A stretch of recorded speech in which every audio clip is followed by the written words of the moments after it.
جس سے بھی سنے تو وہ ڈراتا کہ نہیں یہ موبائل اچھی چیز نہیں ہے تو اس میں آپ نہ پڑھیں، لیکن جب استعمال کیے تو ہمیں پتہ چلا کہ انٹرنیٹ اچھی چیز ہے، اس کا فائدہ ہے۔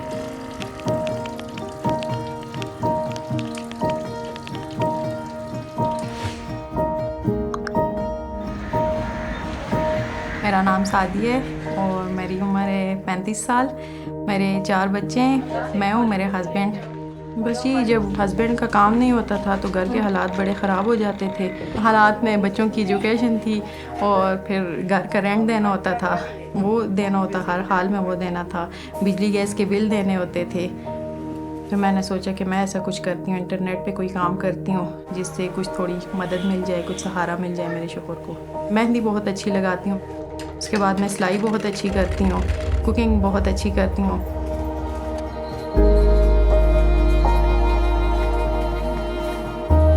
میرے پاس اس سے پہلے موبائل نہیں تھا، کیونکہ ہمارے گھر میں اس چیز کی اجازت بالکل بھی نہیں تھی۔ صرف کال کے لیے انہوں نے کی پیڈ والے موبائل رکھے ہوئے ہیں۔ گھر والے نہیں چاہتے تھے کہ گھریلو خواتین کوئی ایسا کام کریں، لیکن پھر حالات کچھ اتنے خراب ہو گئے کہ کرتے کرتے مجھے کسی کی باتوں کی پرواہ نہیں تھی۔ میں نے کہا میرے ہسبینڈ میرے ساتھ ہیں تو مجھے کسی بات کا کوئی ڈر اور خوف نہیں ہے۔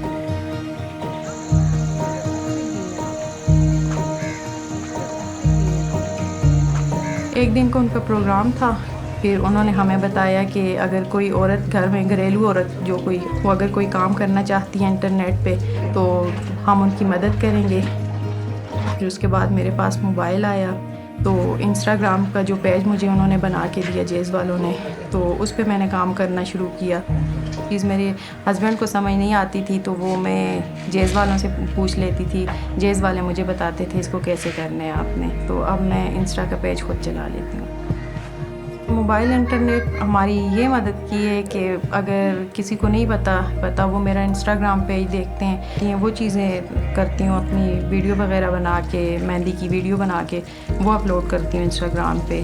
ابھی تو انسٹا پیج پہ میرے تقریباً 900 فالوورز ہیں، تو ان میں سے کچھ لوگوں نے مہندی کے لیے مجھ سے رابطہ بھی کیا، اور ویسے میں جو سلائی کا کام کرتی ہوں وہ لوگ مجھ سے رابطہ کرتے ہیں۔ لڑکیوں کو جو ڈیزائن چاہیے ہوتا ہے، جو بتانا ہوتا ہے، واٹس ایپ پہ وہ مجھے سینڈ کر دیتی ہیں، اس کا مجھے یہ فائدہ ہے۔ میں تو چاہتی ہوں کہ یہاں کی خواتین کے پاس موبائل فون ہوں، وہ انٹرنیٹ سے زیادہ فائدہ حاصل کریں، کیونکہ بہت ہنرمند خواتین ہیں یہاں کی، لیکن یہ ہے کہ ان کے ذہن کو پہلے بنانا پڑے گا اس چیز کے لیے کہ اس میں کوئی بھی برائی نہیں ہے۔ میں چاہتی ہوں کہ مستقبل میں کوئی پارلر کھولنا چاہتی ہوں، یا میں چاہتی ہوں کوئی سلائی سینٹر میں کھولوں، تو انٹرنیٹ کے ذریعے اس کو فروغ دوں۔ ایک دن میں پوری دنیا کو بتا دوں کہ میرے گھر کے حالات بہت خراب تھے، انٹرنیٹ کے ذریعے میں نے اتنی ترقی کی ہے۔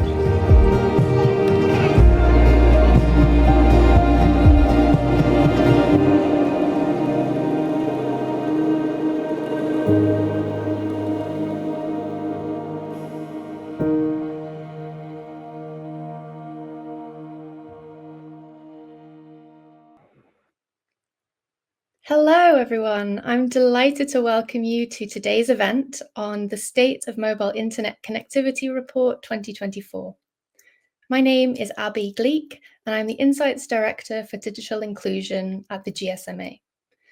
We're so pleased to have a wonderful range of speakers for you today, including discussion with industry experts from MTN Rwanda and Dialogue Axiata Sri Lanka, as well as from the GSMA. Please do use the chat to introduce yourselves and ask any questions. Now, let's get started. It's my pleasure to introduce the GSMA Director General Mats Granrud for his reactions to this year's State of Mobile Internet Connectivity Report. Over to you, Mats. So thank you, Abby, and hello, everyone. It's fantastic to be here to discuss the latest State of the Mobile Internet Connectivity Report. Now, this is a crucial report for us every year because it gives a clear sense of how we're doing as an industry and helps us understand where we need to focus to build a more connected world. So what does the numbers look like this year? Well, I'm pleased to say that more people are connected than ever before. Today, 4.6 billion people, or some 57% of the world's population, are now connected and using mobile internet. 57% of everyone are using mobile internet. Quite amazing. Now, this is powerful stuff. Around the world, access to mobile internet is transforming lives, as we saw in the video earlier, and it's transforming entire economies as well, with the potential for even more impact if we get everyone online. But achieving this is going to need much more action, because even though more people are coming online, the truth is that the growth is currently flat when we really need to see it accelerating. Today, about 3.1 billion people live in areas covered by mobile broadband but are not using mobile internet. I'll pause there for a second and let that number sink in. 3.1 billion people. Now, this is known as the usage gap. Closing this gap by the end of the decade could add a whopping $3.5 trillion to the global GDP. Now, that is just staggering. And 90% would benefit from low and middle income countries.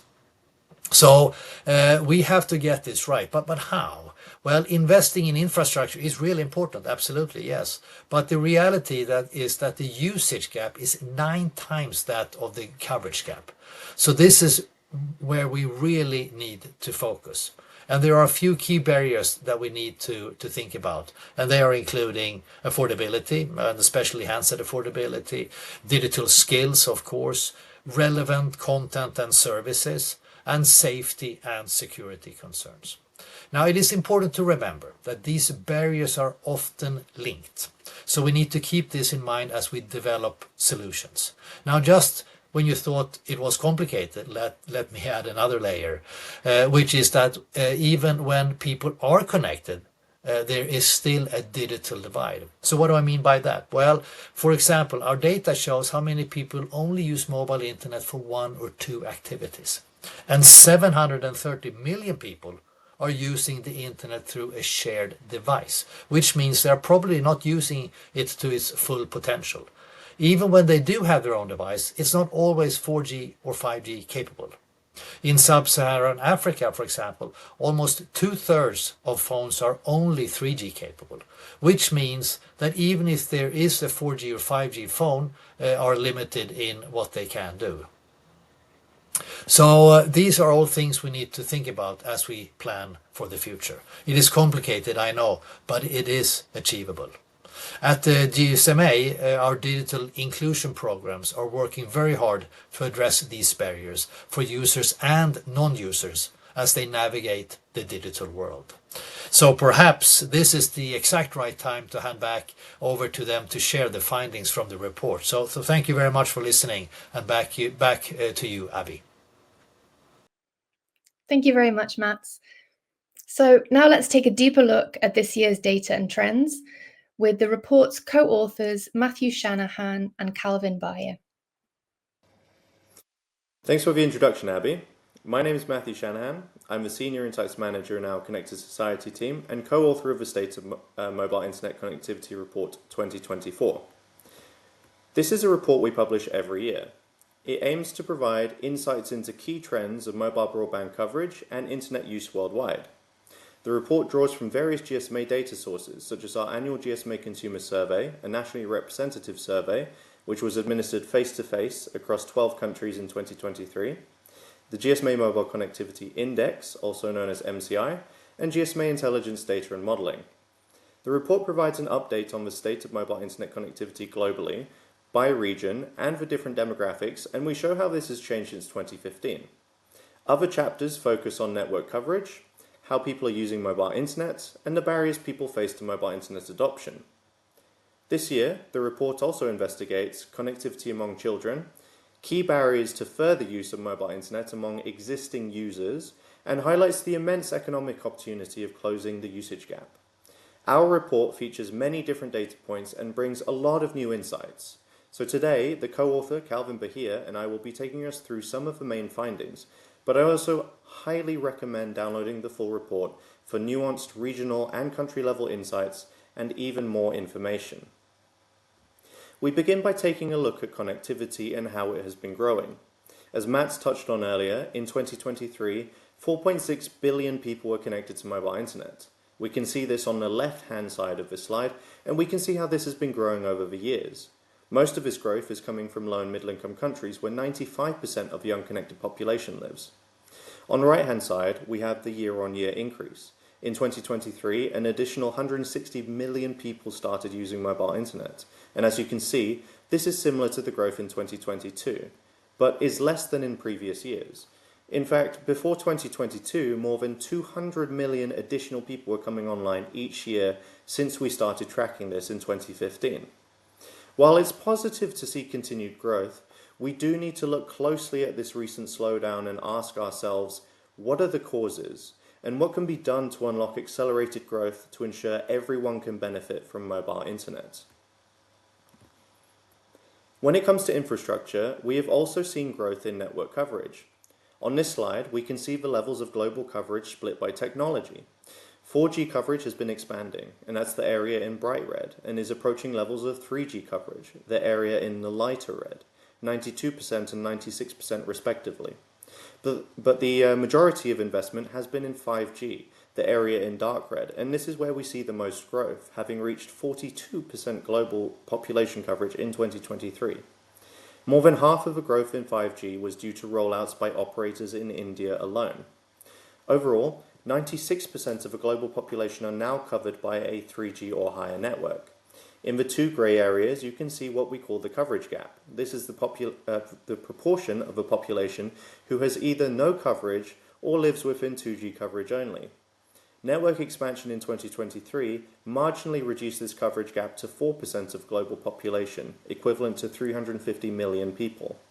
It's interesting to note that more than half of this reduction was driven by sub-Saharan Africa, but even with this expansion of network coverage, the region still has the highest coverage gap overall at 13%.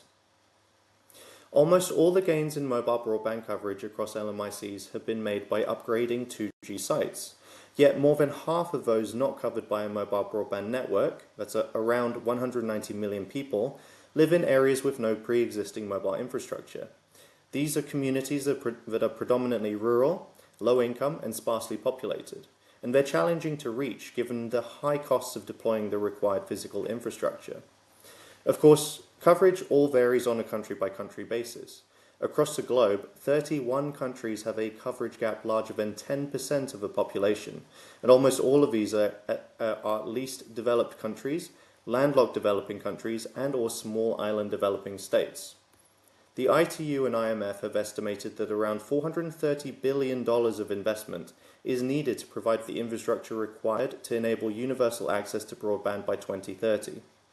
The coverage gap is likely to persist. Addressing this gap will require a combination of alternative technologies, alternative financing models, and policy reform to stimulate investment. So with this growth in connectivity and in network coverage, let's take a look at the global state of connectivity. Across the world, 57% of people were connected to mobile internet in 2023. That's 4.6 billion people. As Matt mentioned earlier, connectivity has significant benefits. Seeing continued growth is fantastic and is testament to the commitment by the industry to push for greater digital inclusion. However, there's still a significant digital divide. 43% of the population, that's 3.45 billion people, remain unconnected. And let's break this down into two groups. Firstly, those that do not live within a mobile broadband network. We saw this on the previous slide, and we call this the coverage gap. And secondly, people who live within a mobile broadband network but are not yet using it. We call this the usage gap. In 2023, 39% of the global population, that's 3.1 billion people, made up this usage gap, and it's now 9 times the size of the coverage gap, which means the majority of the unconnected live in areas already covered by a mobile broadband network. If we want to work towards greater digital inclusion, this usage gap is where most of our focus must lie. We need to understand who these people are and what is preventing them from using mobile internet. Part of this is acknowledging that connectivity varies by region, geography, and demographic. For example, as we can see in this map here, Sub-Saharan Africa and South Asia exhibit the largest usage gaps at 60% and 50% respectively. Within regions, connectivity is lowest in least developed countries, landlocked developing countries, and small island developing states. and demographic differences also exist. Across low and middle income countries, women are 15% less likely than men to use mobile internet, and those in rural areas are 28% less likely to use mobile internet than in urban areas. Before moving on, I want to highlight that for the first time, our report also looks at these figures for children aged 5 to 17. We found that half of children were connected to mobile internet, but this varies considerably by region. I recommend exploring the full report to learn more about the importance of connectivity among children. The report also describes the partnerships and approaches being taken to address the risks of the digital environment. This year in our report, we took a closer look at how the usage gap breaks down. We show a number of different ways to look at and interpret the usage gap, and here is one of the illustrations. If we look at the absolute number of people in each country making up the usage gap, we can see that the top 20 countries make up 68% of the global usage gap.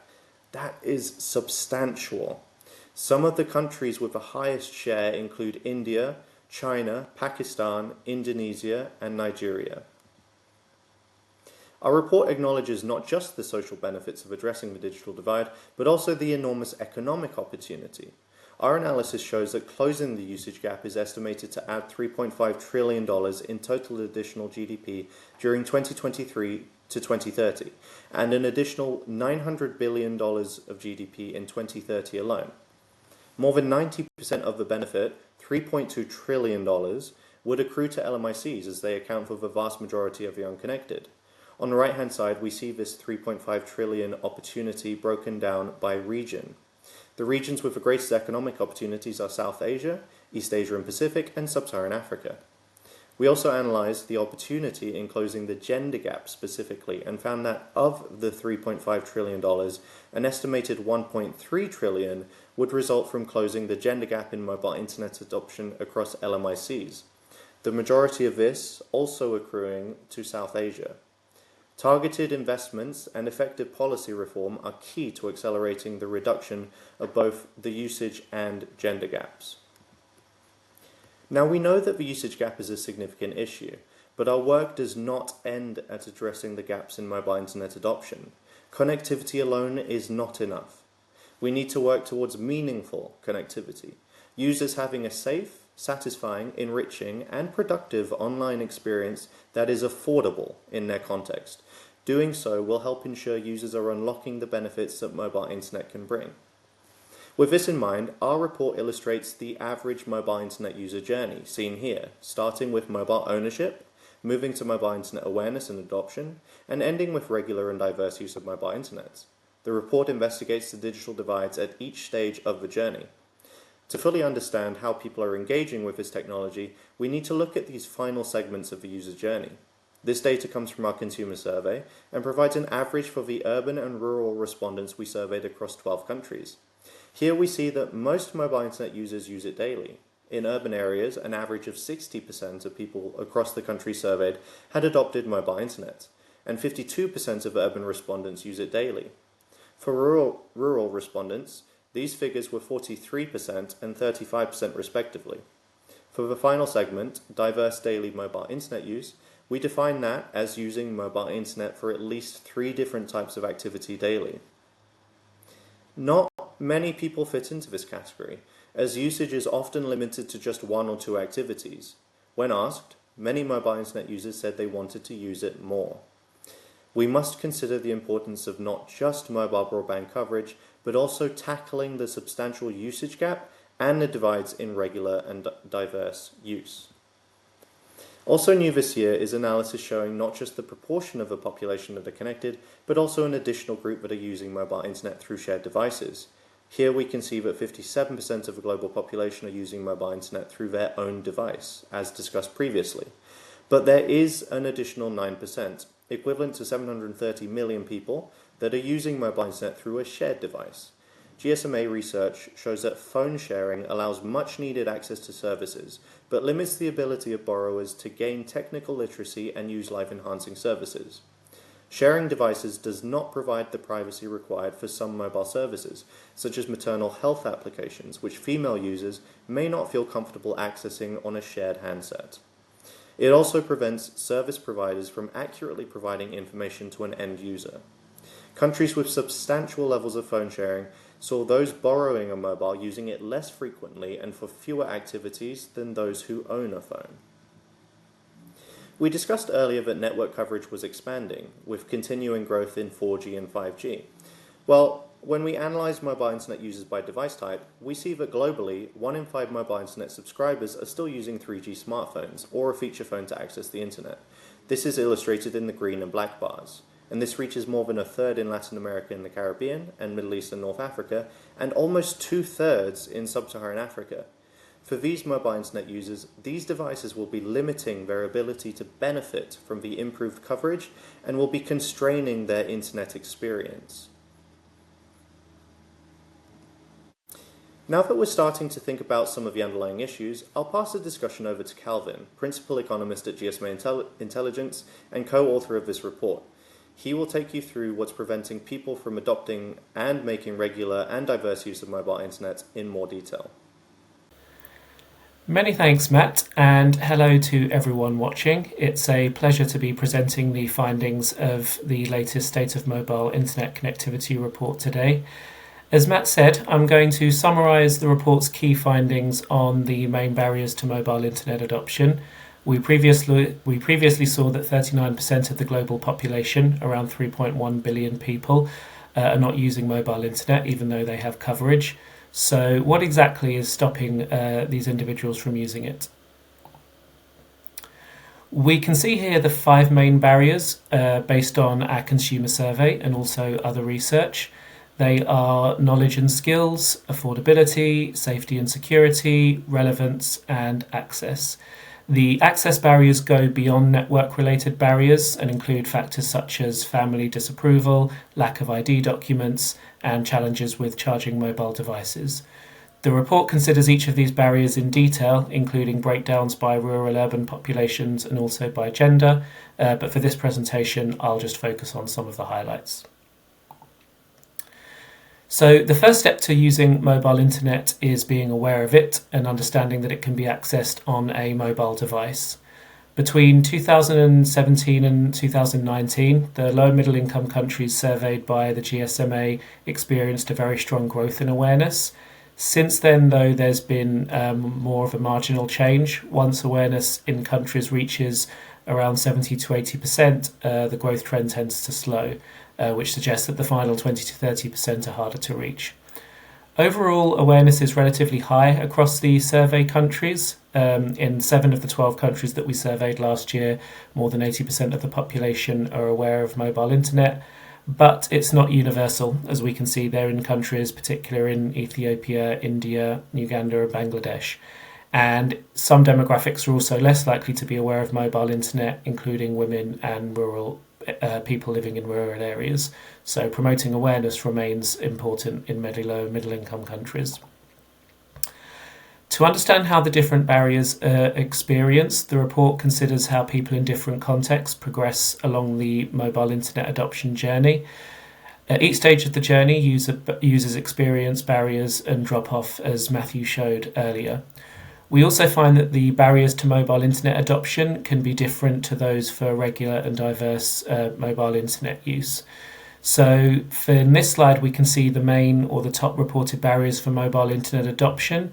They are primarily affordability, especially of handsets, and also literacy and digital skills, and safety and security.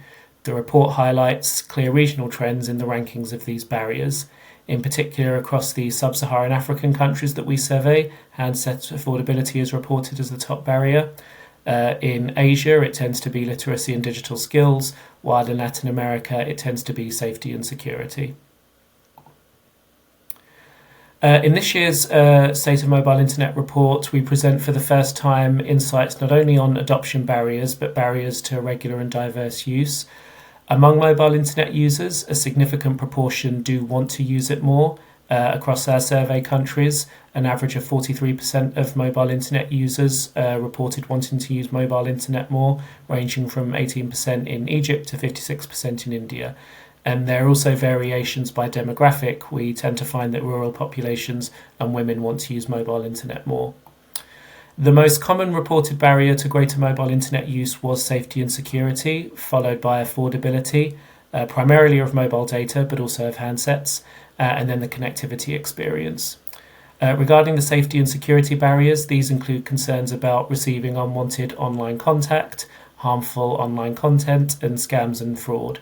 In terms of the connectivity experience, this tends to be reported more in countries where internet users are still using feature phones or 3G smartphones, which highlights the importance of driving greater use of 4G and 5G in markets. Affordability of handsets is the single most cited barrier among mobile users aware of mobile internet from accessing the internet in our surveyed countries, while device cost is also the main barrier to mobile ownership more generally. 2/3 of the population that live in areas with mobile broadband coverage but aren't using mobile internet, so 2/3 of the usage gap, do not own or do not have access to a mobile internet enabled device. So given the importance of affordability of devices, we've been tracking over time the cost and affordability of entry-level internet devices. In this slide, we can see that the median affordability is around 18% across low and middle income countries overall, which has been pretty stable for the last couple of years. There is, though, significant variation by country, which we detail in the report. Affordability significantly worsened in 1 in 4 low and middle income countries, which is likely to have been a factor in the continued slowdown in mobile internet connectivity growth that Matt highlighted earlier. We can also see in the chart on the right that affordability of devices shows variation by population segment. We can see that for the poorest 40% of people, an internet-enabled device costs 40% of monthly income, while for the poorest 20%, it's just over half of their average monthly income. And in sub-Saharan Africa, that affordability increases to almost 100% of monthly income. So this highlights the importance of considering affordability in more detail at a country level, particularly for underserved segments. Given the importance of device access, I just wanted to provide a deep dive into some new analysis that we included in this year's report. The affordability analysis just presented raises a question as to what actually is an affordable handset. We don't have a comparable affordability target like we do for mobile data that has been set by the ITU. So we therefore explored the proportion of income at which a device could be considered affordable in low and middle income countries. We did this by considering device affordability in high smartphone adoption countries and comparing entry-level devices with mobile data costs. The results suggested that consumers can access devices at around 15 to 20% of monthly income. The median cost of an entry-level device in low and middle income countries is around $50 at the end of last year. So if we use an affordability threshold of 20%, the chart here shows that around 720 million people, or 9% of the global population, could potentially afford a device of $50. The chart then shows the impact of reducing device cost on affordability. So, for example, a device of $20 could be affordable to around 2 billion people of those who are unconnected, making a significant impact on the usage gap. But based on our most recent data, there are only 12 low and middle income countries where devices were available for less than $20. So this suggests that achieving lower device price points is a necessary but not sufficient condition to enable the unconnected to access devices. In particular, we find that 2 additional challenges need to be addressed. The first is to provide access to device financing schemes for those consumers that can't afford the one-off cost of a device. And the second is improving consumers' ability to pay for devices as well as their willingness as well by ensuring that consumers' devices meet their needs. In addition to tracking affordability of devices, we've also been tracking the affordability of mobile data over time. We continue to look at the affordability of consumers accessing 1 and 5 gigabytes of data per month. And this year, for the first time, we published analysis to consume 20 gigabytes of data per month, which reflects the increasing levels of data usage we see across all countries. In general, the affordability of mobile data continues to improve as operators respond to greater demand for data with cheaper tariffs. This is especially the case for 5 gigabyte plans, as we see in the report. The ITU has set an aspirational target of ensuring that an entry-level broadband subscription costs less than 2% of monthly income per capita. For the low and middle income countries that we survey, when we look at 1 gigabyte, there were 37% of low and middle income countries were yet to meet this affordability target. Only in sub-Saharan Africa, that was the only region where more than half the countries are yet to meet this target. On the other side, data is much more affordable, for example, in South Asia, where most countries have met the affordability target of 2% of average monthly income. That being said, while the overall affordability of mobile data has improved, it remains a significant barrier for many underserved populations, especially the poorest 20% of the population. When we look at the median affordability for that segment, we find that the affordability of data is almost 4 times greater than the population as a whole. And so this highlights the remaining challenge to make mobile broadband affordable for everyone. That concludes the presentation of the key findings from this year's 2024 State of Mobile Internet Connectivity Report. I would like to end here with 4 of the main insights from the report. Amongst all these statistics and analysis, the biggest question that emerges from all of this is how we can accelerate or re-accelerate progress in connecting the unconnected. Operators, governments, and international organisations recognise the transformative potential of digital technologies for societies and economies, and they all have a shared goal to close the digital divide. But it obviously remains a challenging task. So with these key findings in mind, I think now's a good time to hear from the panelists on the topic and see what they think we can do to achieve the objective of meaningful universal connectivity by 2030. Thank you very much, everyone. Thank you so much, Matthew and Calvin. So, as we heard, while the number of people using mobile internet has increased, the growth rate has remained flat and significant digital divides persist. So we're now going to hear from Mapula Bodibe, CEO of MTN Rwanda, in conversation with GSMA's Kim Viljoen on the approaches they are taking to address some of these barriers. Kim and Mapula, over to you. Welcome, Mapula. It's great to have you join us today, and we're looking forward to hear more on MTN Rwanda's approaches and learnings on addressing the usage gap in Rwanda. Thank you. It's good to meet you too. Yeah, likewise. Great to be connecting.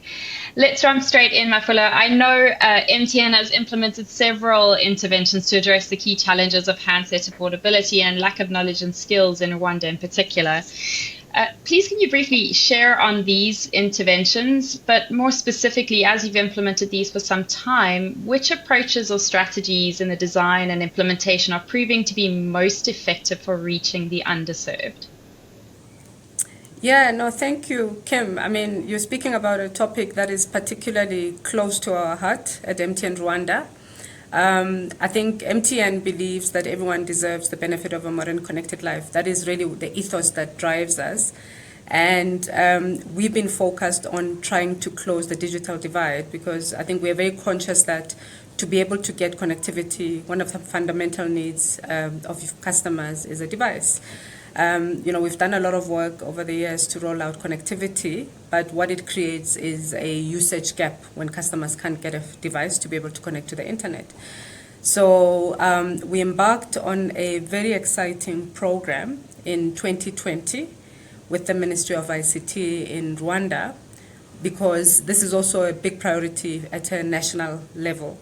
And we introduced a very, very sort of exciting program, which was called Connect Rwanda, in connection with the ministry, where we galvanized the whole country to support this call to action of creating access to smartphones.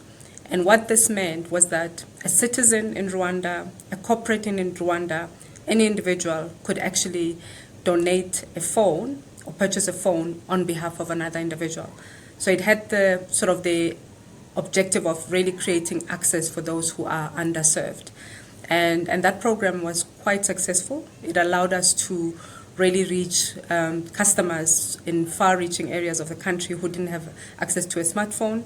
We received a lot of pledges from various individuals, various corporates who were all quite eager to basically be part of this. And through that Connect Rwanda program, we were able to put smartphones in the hands of different citizens, which allowed them to be digitally connected. And what we did, Yeah.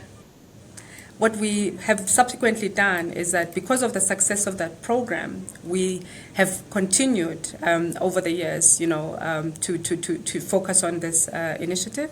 And quite recently, we embarked on a second phase of the program, which we actually called Connect Rwanda 2.0, really taking sort of the leverage from the success we had in the first phase of the program.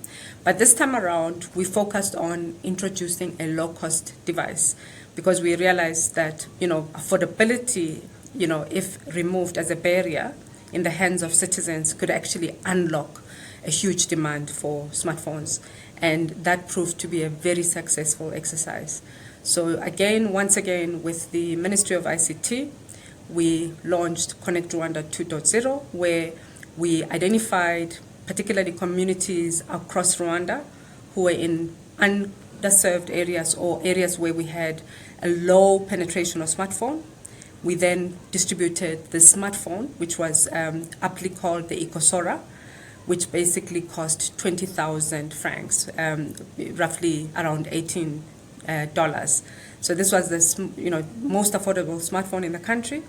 We had thousands of customers queuing up for this because the next level price point for a smartphone of that nature, 4G, would be about 70,000, 80,000. So quite a big gap. So we put a subsidy into this device to reduce the price point. And I think that really showed us how much need was in the market for a very low cost smartphone. And I think in general, Connect Rwanda has been our flagship program together with the Ministry of ICT to drive this agenda. That's really great, Mapula. And I think quite essential to highlight there that, it's not one approach that's going to work for the entire population. And you've made several iterations to ensure you continue to improve on that affordability, even for the most underserved. It's really great to hear those advancements and the approaches you've taken. But Mapula, obviously, nothing goes perfectly according to plan. What are some of the challenges you're facing when driving these interventions to specifically reach and serve the underserved? And what sorts of strategies and approaches could be implemented to overcome these? Yeah, so, it's a question which is quite important, and it's a question we ask ourselves every day because naturally it's quite a big ambition, driving digital inclusion. The gap is quite huge in terms of statistics, but when I speak about numbers, maybe I'll start off by speaking about numbers. With the initiatives that we've had in the last year and a half, we've been able to reduce the gap. So we've managed to increase, particularly for our subscribers, the smartphone penetration from 27% to 34% to today. So, there's quite a big movement. It's about sort of like, quite a significant movement in that time. However, it still shows that there's still quite a significant number of people who are not connected. So in terms of the challenges that are there, I think definitely first and foremost is affordability. I spoke about what the delta is in terms of a standard price device in the market versus a subsidized device. So the big gap there has to be covered by somebody. In our instance, we covered it via a subsidy. In the first instance of Connect Rwanda, citizens donated who could afford, but basically the main message is that cost of smartphones is quite a huge barrier for access up to today. Of course, there are a lot of efforts being made to try to reduce the cost, but the cost is definitely the first thing. I'd say the second thing, definitely, it's the digital skills.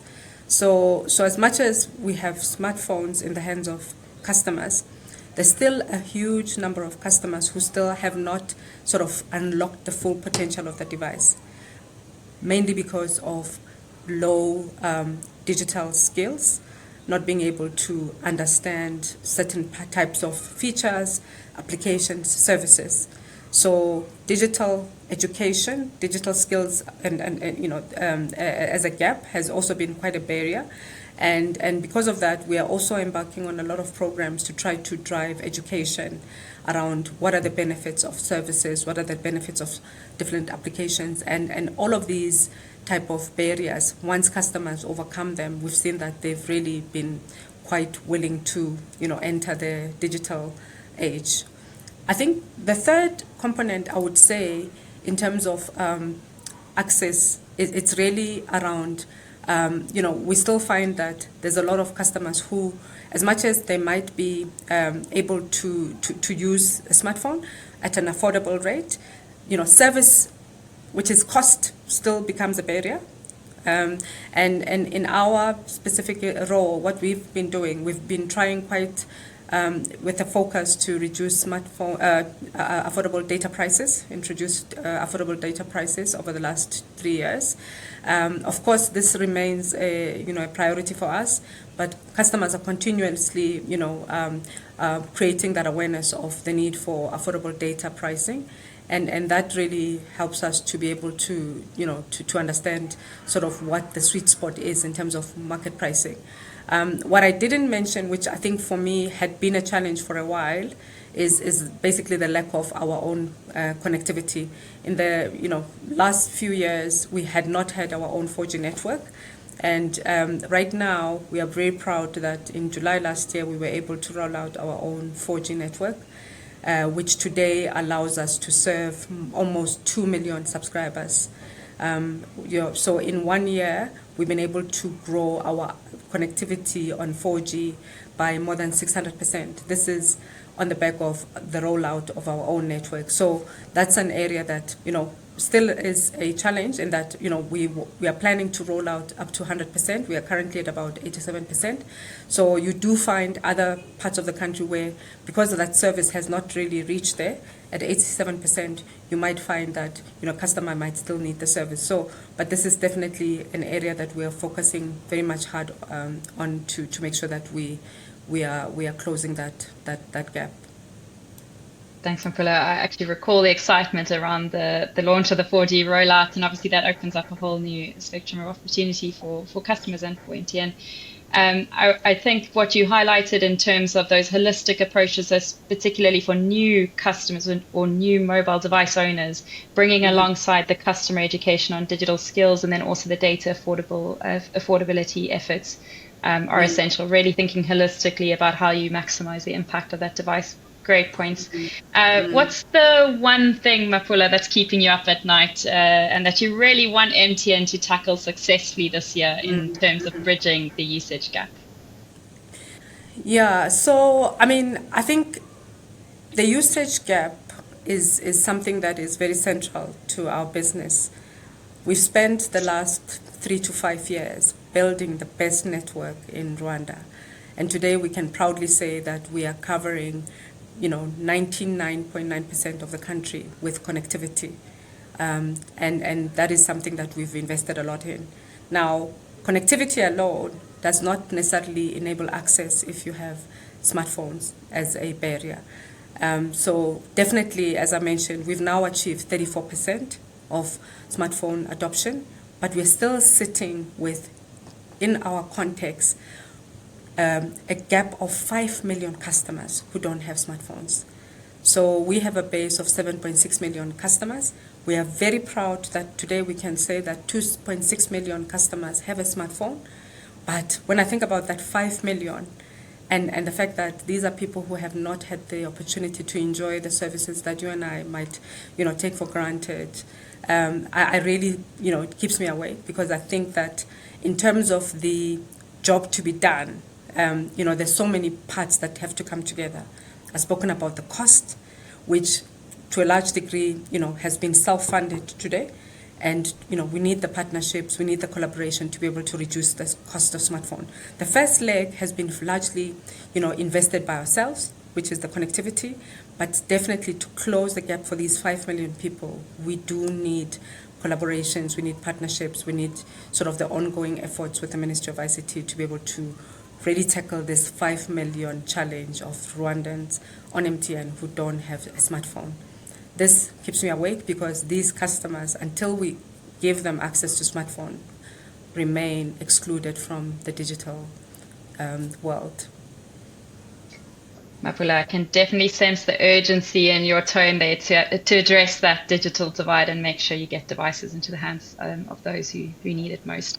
I'm confident that you and your team will continue making great strides on this front, and hopefully you can have a better sleep at night.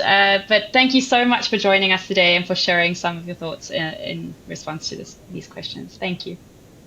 Thank you, Kim. And yeah, we appreciate the support, and we'll continue driving digital inclusion to make sure that everyone can join the amazing MTN network. Thank you. Thank you, Mapula, and thank you, Kim. It's great to hear about the successes of the Connect Rwanda program in partnership with the Ministry of ICT, and how the program has evolved to focus increasingly on low-cost devices, as well as the other holistic approaches you're taking to tackle these complex barriers. So now we move to South Asia. It's my pleasure to introduce the CEO of Dialogue Axiata Sri Lanka, Supun Veerasinga, speaking with Kim on the approaches Dialogue is taking to reach more underserved customers. Welcome, Supun. It's great to have you join us today, and thank you for taking the time to share your insights and experience. Supun, we've just heard insights from this year's State of Mobile Internet Connectivity Report. Handset affordability and lack of knowledge and skills are persisting barriers inhibiting mobile internet adoption among the underserved. What is Dialogue Axiata doing to address these and other barriers in Sri Lanka, but more specifically, which approaches within these interventions are really working to reach the underserved and why? Thank you. Firstly, thank you for having me. And again, it's a pleasure to join this session to share our thoughts on what worked and also some of the learnings from this journey. In these markets, mobile broadband is the primary medium of access for our 20 million plus consumers to get onto the internet. And this was felt as a crucial enabler for consumers to get on with their life, especially during COVID time. And this made us rethink our strategy on reaching these marginal communities. And to bridge this divide, we had to execute multiple actions, focusing on one hand improving coverage to remotest parts of the country, which we named as an initiative called Siudesetama Dialogue or Dialogue Everywhere for Everyone, where through this we connected over 1,000 villages to the internet. We were also supported by the Telecom Regulatory Commission's Universal Service Fund, where they supported making sure that these sites can sustain. Then we also had the challenge of bringing digital literacy. Providing connectivity wasn't enough. We found most of the users didn't know how to get onto the internet, what applications are more meaningful to them, and how to make the best use of the internet. Here we benefited from GSMA's Mobile Services Toolkit, and that gave the impetus to drive awareness, improve digital literacy in these communities. We have gone a step further in terms of making it accessible in our local languages. So now we are in the process of translating to Sinhala and Tamil, our native languages, so that consumers in our markets could really benefit from the content in the mobile services toolkit of the GSMA. Then the other challenge we had was the device ecosystem. The consumers couldn't afford to purchase a device because especially the crisis, we had device prices going up, and it was unaffordable to get a smartphone, let alone a computer. Here we partnered with our fintech arm, Dialogue Finance, to launch and expand the lazy pay offering, lazy pay meaning easy pay in English, where consumers can pay between 30 to 40% upfront, and the balance gets paid over 12 to 24 months. So this gives a affordable means of getting a smartphone rather than having to have the entire upfront capital to purchase a device to get onto the internet. So this today has been very successful. Over 100,000 users have been connected on the Lazy Pay program. Then the other dimension is the cost of data. And here we at Dialog as well as the entire industry looked at how do we make it affordable for consumers to get on to the internet in an affordable manner, and to this end we have made the government's education platforms free of charge. So to date over 2 million students can access the government education portal, which is called which is the government's e-Takshalava platform, free of charge. Dialog has supplemented this with the Nanasa education platform, again giving relevant content in an affordable, accessible manner. The university students get access to their learning curriculums on their public universities, again free of charge. Thanks, Stefan. Yes, and it's great to hear your thoughts around how those need to be localized in a way that will truly reach the underserved. So really great to hear those actions that you're taking. But Stefan, when we're implementing these interventions, typically, we encounter challenges along the way. What sorts of challenges did Dialog Axiata encounter when implementing those interventions that you mentioned and potentially others? And specifically when it comes to reaching and impacting the underserved? Can you share a bit more on that? Yeah, I guess this is one challenge or one area that we need to really focus on if we are to bridge that divide and reduce the usage gap. The biggest challenge is service availability, and economically it's not viable to reach some of the geographies. So geography challenge is predominant piece that is holding us back from reaching these communities. And geographic challenge gets compounded. Firstly, it's accessibility, then having reliable grid connectivity. To have our services going, we cannot rely on generator powered sites, so we either need to get the grid access or alternate energy like solar and wind power. And all areas doesn't have good solar or wind power, and it's important to have grid connectivity, and then as a backup we use alternate energy. Then the other challenge is cultural norms. In some communities they believe getting access to the internet is a taboo thing, or the social media can harm their children, or it's not the right platform. So building awareness, especially among the senior communities, and also guiding them through the ill effects and providing the right platforms to address their concerns. So Dialog has launched a platform called Suraksha.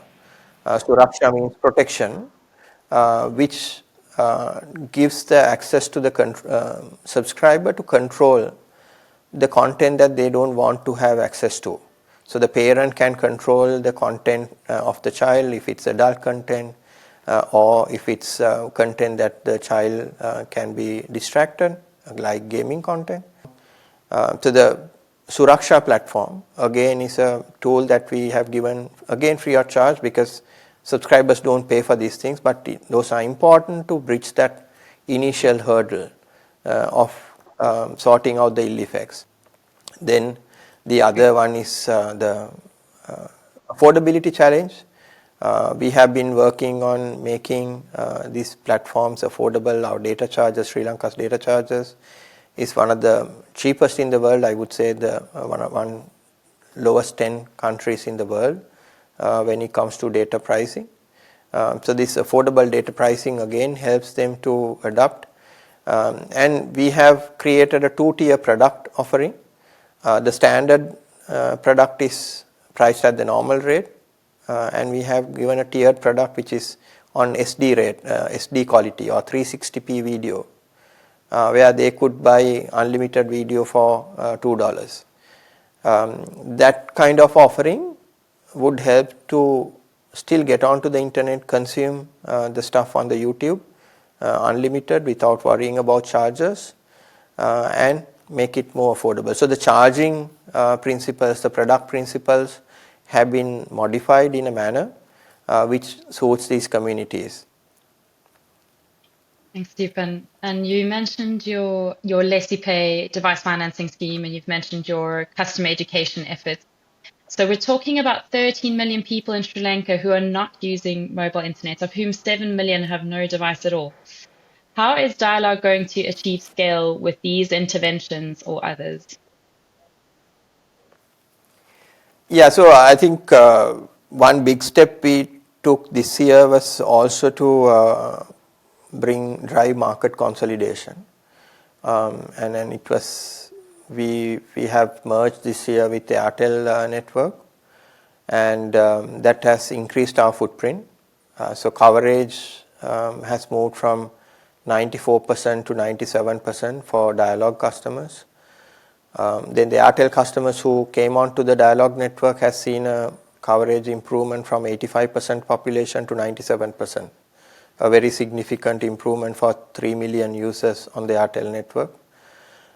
The other one was on LesiPay. How do we scale the LesiPay program was the other challenge we had.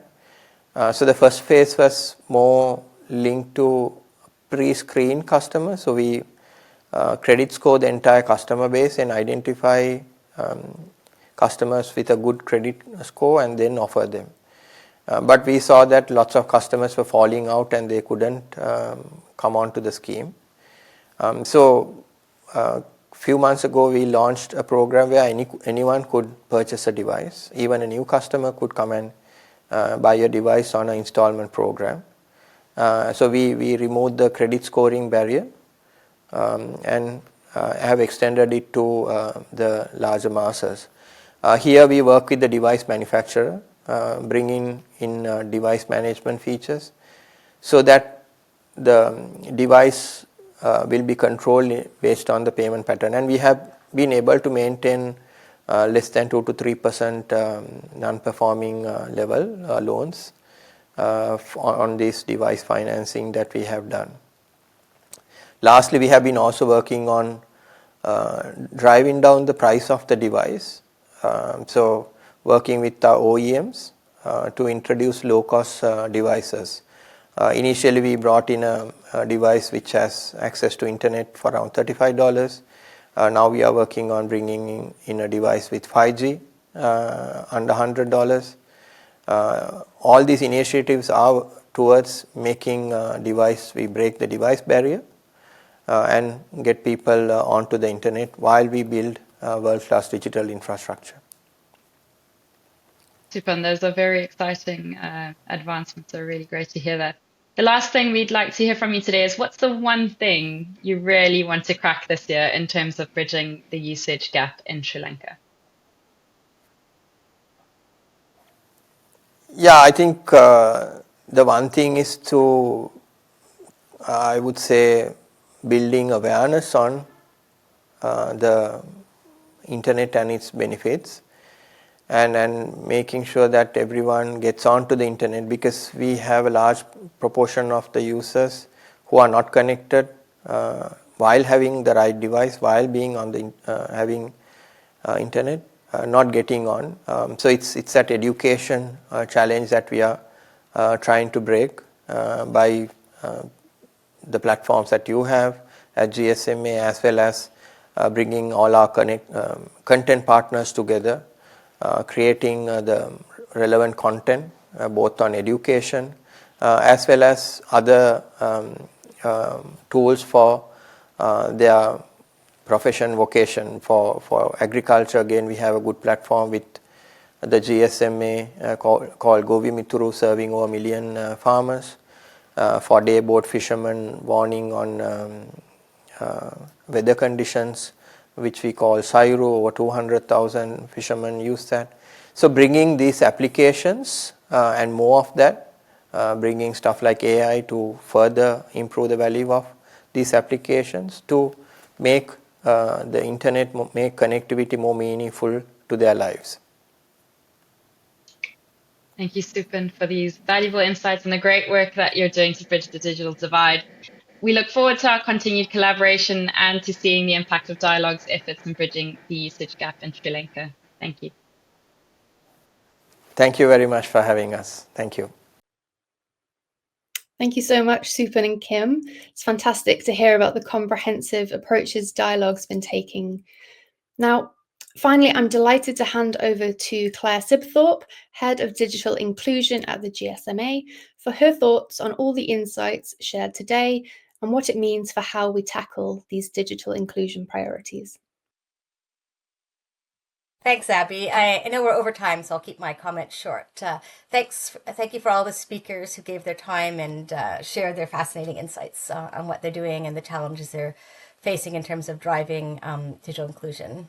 I would also really like to thank our funders, the UK International Development Department and the Swedish International Development Corporation Agency. Without their support, we simply wouldn't have the data on this critical issue. We wouldn't know the state of play, we wouldn't know the trends, and where to focus our efforts to ensure we're not leaving anyone behind in our increasingly digital world. So I think we've heard today that the digital divide will not close on its own. We need targeted, informed action by all stakeholders working together. So that people can not just access but use the internet to meet their life needs. And we need to focus on critical barriers like affordability, particularly handsets, digital skills and awareness. And as we heard from both Mapula and Supan, it's critical that we don't just focus on one barrier. They both talked about how you need to look at the different barriers and take a holistic approach to addressing them. And it's just also, they highlighted that it's just not just one stakeholder who can do it alone, but that really we need partnerships if we're going to really reach those who the most underserved, who face the biggest barriers, such as those for whom it is least affordable. So I think the numbers in the report highlight not just the scale of the challenge and the barriers, but the huge socioeconomic opportunity for driving digital inclusion for all. We've come a long way, but we still have a long way to go if we're having a really inclusive digital world. So there's a lot more detail in the report. I really encourage everybody to read it and to take action and work together and see how we can address this challenge. So thank you all for joining, and thanks. And back to you, Abby. Thanks so much, Claire. So that concludes our session today. Please do check out the full report and all the interactive data on our website. A huge thanks to all of our expert speakers today from Dialogue, Axiata Sri Lanka and MTN Rwanda, and from across the GSMA. And thank you all for joining us.